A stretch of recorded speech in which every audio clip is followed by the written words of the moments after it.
Hello guys, welcome back to my channel. আজকে একটু জগৎপুরে এসেছি বিয়ের কিছু কেনাকাটি করতে। তত্ত্বের জিনিস বেশি কিনতে এসেছি, কারণ এইগুলোই বাকি ছিল, তো সেইগুলোই আজকে কিনতে এসেছি। তোমরা স্কিপ না করে পুরো ভিডিওটাই দেখতে থাকো।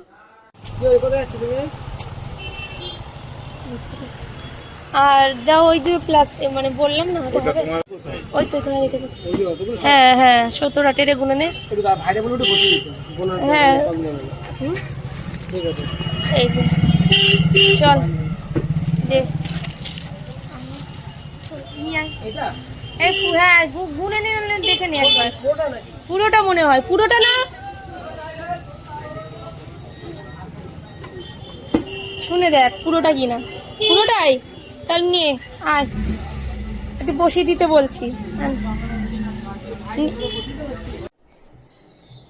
সব কিছু কিনে চলে এসেছি, বাড়ির থেকে রেডি হয়েও আসলাম স্নান করে। এখন সব তত্ত্ব সাজাতে হবে। দেখো সব জিনিস কিনে আনা হয়েছে, সাজানোর পরে তোমাদেরকে দেখাবো যে কি কি কেনা হয়েছে। কসমেটিক থেকে শুরু করে সব কিছু কেনা হয়ে গেছে। এখনও অনেক জিনিস কেনা হয়নি, সেগুলো দিনের দিন কিনতে হবে, নাহলে নষ্ট হয়ে যাবে। যেমন মিষ্টি, ফুল, এগুলো দিনের দিন করে নিতে হবে।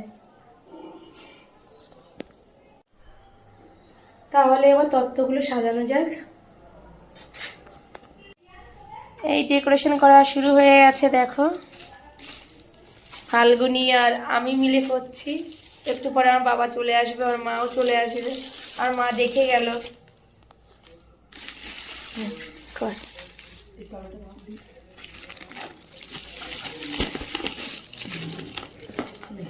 কি করছো তোমরা? অনেক ট্রে রয়েছে। এই যে আমি কাপড়ের এই কাগজ এনেছি, ওটাতে পেপার মারার জন্য। আমার বাবা কত সুন্দর ট্রে সাজাচ্ছে, কতগুলো ট্রে সাজিয়েছে আমার বাবা। ফাল্গুনি, আমিও। নিজের নামটা তো নিতে হবে না। আমরা সবাই খুশি, আমরা সবাই রাজা, আমাদের রাজা রাজত্বে। দাঁড়াও ছোট বড় একই দিয়ে দাও। এই কি কি জামা এনেছিস বাজার থেকে? এই একটা খুলে খুলে দেখা, খুলে খুলে দেখা। পারবো না খুলতে, তুই তো কাল সব ঝাড়ু করতে আছিস নাকি তুই? এসব এটা কি মেয়েদের? ভয়েস গুলো দিস না। এটা মেয়েদের? টুনির। টুনিটা আবার কি? আছে টুনি আছে যে কাজে মাঝে